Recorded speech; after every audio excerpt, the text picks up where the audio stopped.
ನಮಸ್ಕಾರ. ಇದೀಗ ತಾನೇ ಬಂದಿರುವ ಮುಖ್ಯವಾದ ಮಾಹಿತಿಗಳು. ದೇಶದ ಕೋಟ್ಯಾಂತರ ರೈತರಿಗೆ ಶಾಕ್ ಕೊಟ್ಟ ಸರ್ಕಾರ. ಪಿಎಂ ಕಿಸಾನ್ ಸಮ್ಮಾನ್ ಯೋಜನೆಯಲ್ಲಿ ಹೊಸ ನಿಯಮ ಜಾರಿಗೆ.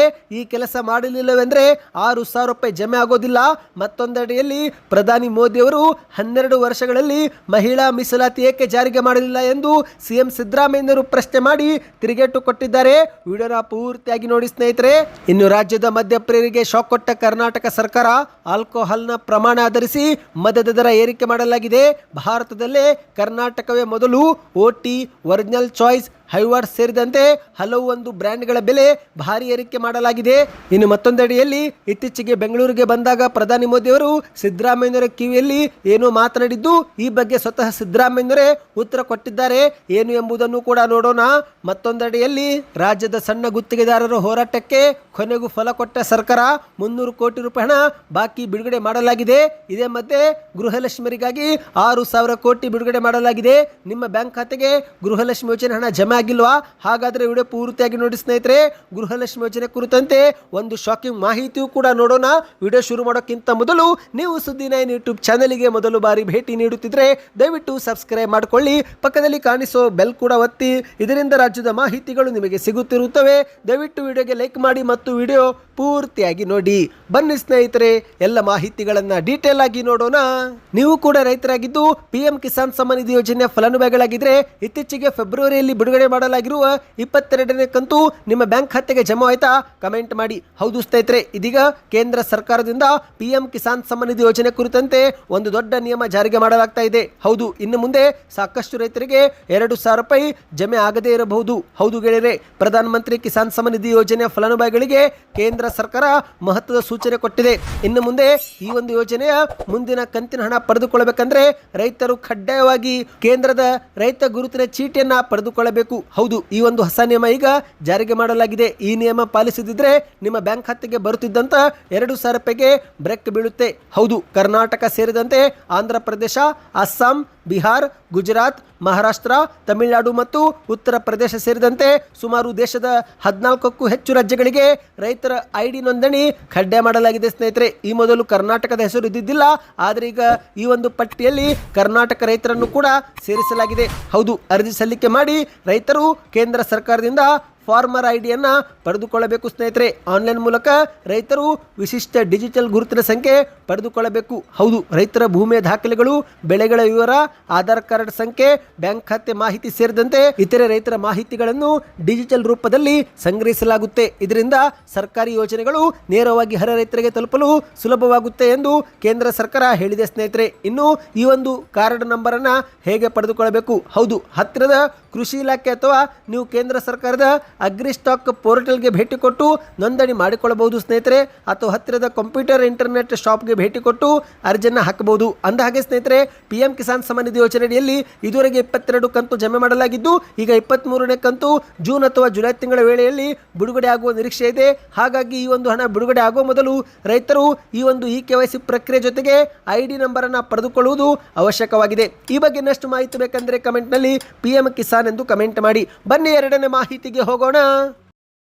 ಇತ್ತೀಚೆಗೆ ಕೇಂದ್ರದ ಮೋದಿ ಸರ್ಕಾರ ಲೋಕಸಭೆ ಸಂಸತ್ನಲ್ಲಿ ಮಂಡಿಸಿದ್ದಂತ ಮಹಿಳಾ ಮೀಸಲಾತಿ ಮಸೂದೆಗೆ ಸೋಲಾಗಿದೆ. ಹೌದು ಸ್ನೇಹಿತರೆ, ಬೇಕಾಗಿರುವ ಗರಿಷ್ಠ ಮತ ಬಾರದ ಹಿನ್ನೆಲೆಯಲ್ಲಿ ಈ ಮಸೂದೆಗೆ ಸೋಲಾಗಿದ್ದು, ಇದೇ ವಿಚಾರ ಮುಂದಿಟ್ಟುಕೊಂಡು ಪ್ರಧಾನಿ ಮೋದಿಯವರು ಮತ್ತು ಬಿಜೆಪಿ ನಾಯಕರು, ಕಾಂಗ್ರೆಸ್ನವರು ಮಹಿಳೆಯರಿಗೆ ಬೆಂಬಲ ಸೂಚಿಸುತ್ತಿಲ್ಲ ಎಂದು ಕಿಡಿಕಾರಿದ್ದು, ಇದೇ ವಿಚಾರಕ್ಕೆ ಸಿಎಂ ಸಿದ್ದರಾಮಯ್ಯನವರು ಈಗ ತಿರುಗೇಟು ಕೊಡುವ ಮೂಲಕ ಟೀಕೆಗಳನ್ನು ಕೂಡ ಮಾಡಿದ್ದಾರೆ. ಹೌದು ಸ್ನೇಹಿತರೆ, ಮೈಸೂರಲ್ಲಿ ಮಾಧ್ಯಮಗಳ ಮುಂದೆ ಮಾತನಾಡಿದಂತ ಮುಖ್ಯಮಂತ್ರಿ ಸಿದ್ದರಾಮಯ್ಯನವರು ಮಹಿಳಾ ಮೀಸಲಾತಿ ಮಸೂದೆಗೆ ನಾವು ಎಂದೂ ಕೂಡ ವಿರೋಧ ಮಾಡಿಲ್ಲ.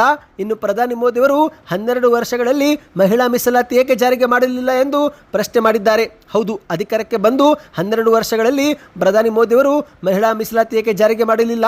ಈಗಲೂ ಕೂಡ 2023ರ ಪ್ರಕಾರ ಅವರು ಜಾರಿಗೆನೆ ಮಾಡಲಿ. ಕ್ಷೇತ್ರ ಮರು ವಿಂಗಡಣೆಯನ್ನು ಜನಗಣತಿ ಆದ ನಂತರ ಮಾಡಿದರೆ ಸೂಕ್ತ ಎಂದು ಮುಖ್ಯಮಂತ್ರಿಯವರು ಹೇಳಿಕೆ ಕೊಟ್ಟಿದ್ದಾರೆ. ಹೌದು ಸ್ನೇಹಿತರೆ, ಸಂಸತ್ನಲ್ಲಿ 3 ಬಿಲ್ಗಳನ್ನು ಮಿಕ್ಸ್ ಮಾಡಿದ್ರಿಂದಲೇ ಅದಕ್ಕೆ ಸೋಲಾಗಿದೆ.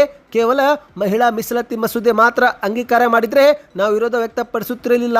ಅದರಲ್ಲಿ ಕ್ಷೇತ್ರ ಮರು ವಿಂಗಡಣೆ ಸೇರಿದಂತೆ ಇತರೆ ಬಿಲ್ಗಳು ಕೂಡ ಮಿಕ್ಸ್ ಆಗಿದ್ದು ಹಾಗಾಗಿನೇ ಮತ ಬಂದಿಲ್ಲ ಎಂದು ಮುಖ್ಯಮಂತ್ರಿಯವರು ಹೇಳಿಕೆ ಕೊಟ್ಟಿದ್ದಾರೆ. ಹೌದು, 2 ದಿನಗಳ ಪ್ರವಾಸ ನಿಮಿತ್ತ ಮೈಸೂರಿಗೆ ಬಂದಿರುವಂತಹ ಮುಖ್ಯಮಂತ್ರಿ ಸಿದ್ದರಾಮಯ್ಯರು ಮಾಧ್ಯಮಗಳ ಮುಂದೆ ಮಾತನಾಡಿದ್ದಾರೆ. ನಾವು ಎಂದಿಗೂ ಕೂಡ ಮಹಿಳಾ ಮೀಸಲಾತಿಯ ಪರವಾಗಿಯೇ ಇದ್ದೇವೆ, ಅದಕ್ಕೆ ನಾವು ವಿರೋಧ ಮಾಡಿಲ್ಲ. ಆದರೆ ಬಿಜೆಪಿಯವರು ರಾಜಕೀಯ ಆಟ ಆಡ್ತಿದ್ದಾರೆ, ಅದರಲ್ಲಿ ಕ್ಷೇತ್ರ ಮರು ವಿಂಗಡಣೆ ಬಿಲ್ ಕೂಡ ಮಿಕ್ಸ್ ಮಾಡಿದ್ದು, ಅದನ್ನು ಮಾತ್ರ ನಾವು ವಿರೋಧ ಮಾಡಿದ್ದೇವೆ ಎಂದು ಸಿದ್ದರಾಮಯ್ಯರು ಹೇಳಿದ್ದಾರೆ.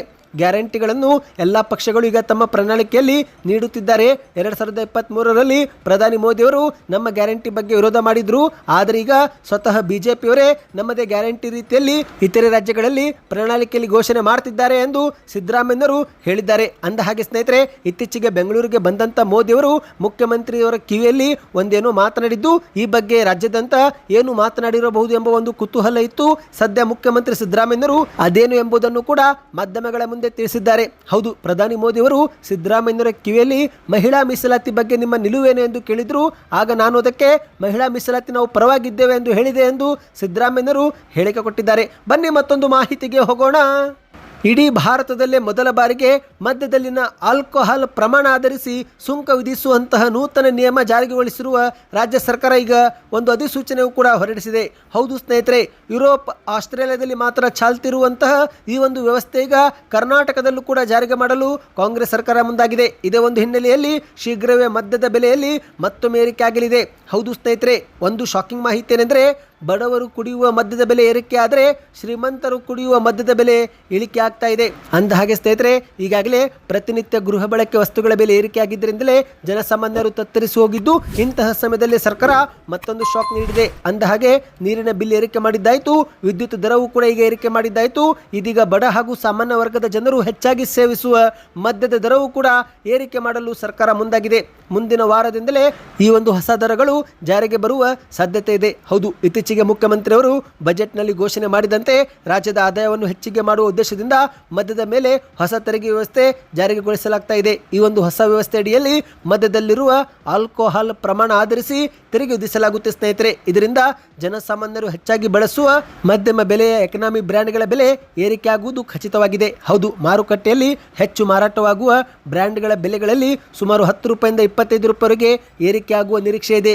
ಒರಿಜಿನಲ್ ಚಾಯ್ಸ್ 180 ml ಗೆ ಪ್ರಸ್ತುತ ಬೆಲೆ 95 ರೂಪಾಯಿ ಇದ್ದು, ಇದು ಹೊಸ ದರದ ಪ್ರಕಾರ ಅಂದಾಜು 115 ರೂಪಾಯಿವರೆಗೆ ಆಗಲಿದೆ. ಅದೇ ರೀತಿ ಓಟಿ ಕೂಡ 180 ml ಗೆ 80 ರೂಪಾಯಿ ಇದ್ದು, ಅದು ಕೂಡ 100 ರೂಪಾಯಿ ಆಗುವ ಸಾಧ್ಯತೆ ಇದೆ. ಒಟ್ಟಿನಲ್ಲಿ ಸ್ನೇಹಿತರೆ, ಬಡ ಜನರು ಸೇವಿಸುವಂತಹ ಅಧಿಕ ಒಂದು ಮದ್ಯದ ಬೆಲೆ 20 ರೂಪಾಯಿವರೆಗೆ ಏರಿಕೆ ಆಗುವ ನಿರೀಕ್ಷೆ ಇದೆ ಎಂದು ಹೇಳಲಾಗ್ತಾ ಇದೆ.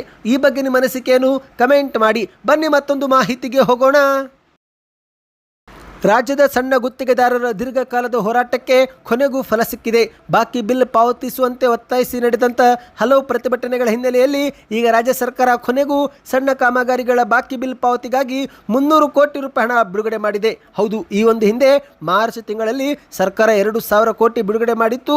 ಈಗ ಅದರ ಮುಂದುವರಿದ ಭಾಗವಾಗಿ ಮತ್ತೊಮ್ಮೆ 300 ಕೋಟಿ ರೂಪಾಯಿ ಬಿಡುಗಡೆ ಮಾಡಲಾಗಿದೆ ಸ್ನೇಹಿತರೆ. ಈ ಒಂದು ಹಣವನ್ನು ರಸ್ತೆ ಗುಂಡಿ ದುರಸ್ತಿ ಕಾರ್ಯ ಮಾಡಿದವರಿಗೆ, ಕಟ್ಟಡ ಹಾಗೂ ಸೇತುವೆ ಕಾರ್ಯ ಮಾಡಿದವರಿಗೆ ಮತ್ತು ಸಣ್ಣ ಹಾಗೂ ಮಧ್ಯಮ ಗಾತ್ರದ ಕಾಮಗಾರಿ ಮಾಡಿದ ಗುತ್ತಿಗೆದಾರರಿಗೆ ಹಣವನ್ನು ಜಮೆ ಮಾಡಲಾಗುವುದು ಎಂದು ಹೇಳಲಾಗ್ತಾ ಇದೆ ಸ್ನೇಹಿತರೆ.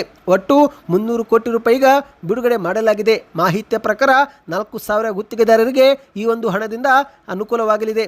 ಪ್ರಮುಖವಾಗಿ 10 ಲಕ್ಷಕ್ಕಿಂತ ಕಡಿಮೆ ಮೊತ್ತದ ಬಿಲ್ಗಳನ್ನು ಹೊಂದಿರುವವರಿಗೆ ಆದ್ಯತೆ ನೀಡಿ ಈ ಒಂದು ಹಣವನ್ನು ಪಾವತಿ ಮಾಡಲಾಗುತ್ತೆ ಎಂದು ಹೇಳಲಾಗ್ತಾ ಇದೆ ಸ್ನೇಹಿತರೆ. ಒಟ್ಟಿನಲ್ಲಿ ಸರ್ಕಾರ ಈಗ ಕೊಟ್ಟ ಮಾತಿನಂತೆ ಹಣವನ್ನು ಬಿಡುಗಡೆ ಮಾಡಿದೆ.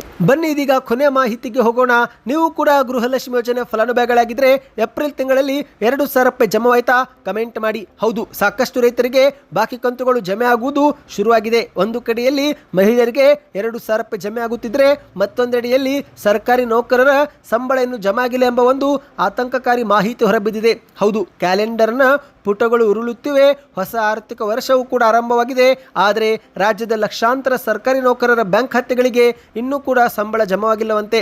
ಏಪ್ರಿಲ್ ತಿಂಗಳ ಆರಂಭದಲ್ಲಿನೇ ಜಮೆ ಆಗಬೇಕಾಗಿದ್ದಂಥ ಮಾರ್ಚ್ ತಿಂಗಳ ವೇತನ ಏಪ್ರಿಲ್ 18 ಮುಗಿದರೂ ಕೂಡ ಇದುವರೆಗೆ ಜಮೆ ಆಗಿಲ್ಲ ಸ್ನೇಹಿತರೆ. ಈಗ ರಾಜ್ಯದಲ್ಲಿ ಸಂಬಳ ವಿಳಂಬ ಎಂಬ ಒಂದು ಚರ್ಚೆಯೂ ಕೂಡ ಶುರುವಾಗಿದೆ.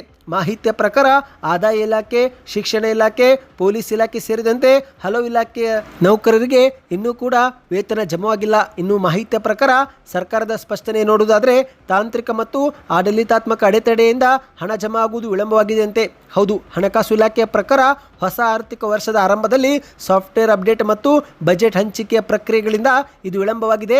ಹಾಗಾಗಿ ಕೂಡಲೇ ವೇತನ ಜಮೆ ಮಾಡುವುದಾಗಿ ಸರ್ಕಾರ ಇಲ್ಲಿ ಭರವಸೆ ಕೊಟ್ಟಿದೆ. ಅಂದಹಾಗೆ ಸ್ನೇಹಿತರೆ, ಗೃಹಲಕ್ಷ್ಮಿ ಯೋಜನೆ ಬಗ್ಗೆ ಆರೋಪ ಇಲ್ಲಿ ಕೇಳಿ ಬಂದಿದೆ. ಹೌದು, ಗೃಹಲಕ್ಷ್ಮಿಯರಿಗೆ 6,000 ಕೋಟಿ ಹಣವನ್ನು ವರ್ಗಾಯಿಸಲಾಗಿದೆ.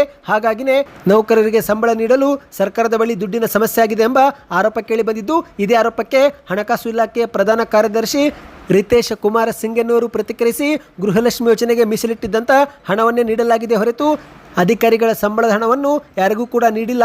ಈ ಒಂದು ಆರೋಪವೇ ಸುಳ್ಳಾಗಿದೆ. ಕೆಲವು ಇಲಾಖಾ ಡಿಡಿಒ ಅಧಿಕಾರಿಗಳು ನಿಧಾನವಾಗಿ ಕೆಲಸ ಮಾಡಿದ್ದು ಮತ್ತು ಸಾಫ್ಟ್ವೇರ್ ಅಪ್ಡೇಟ್ ಕಾರಣದಿಂದ ಹಣ ಹಾಕುವುದು ವಿಳಂಬವಾಗಿದೆ ಎಂದು ಮಾಹಿತಿ ಕೊಟ್ಟಿದ್ದಾರೆ. ಸದ್ಯಕ್ಕೆ ಇಷ್ಟ ಇತ್ತು. ಈ ಎಲ್ಲ ಸುದ್ದಿಗಳು ಇಷ್ಟವಾಗಿದ್ದರೆ ಚಾನಲ್ಗೆ ಸಬ್ಸ್ಕ್ರೈಬ್ ಮಾಡಿಕೊಳ್ಳಿ. ನಿಮ್ಮ ಅನಿಸಿಕೆಗಳನ್ನು ಕಮೆಂಟ್ ಮಾಡಿ.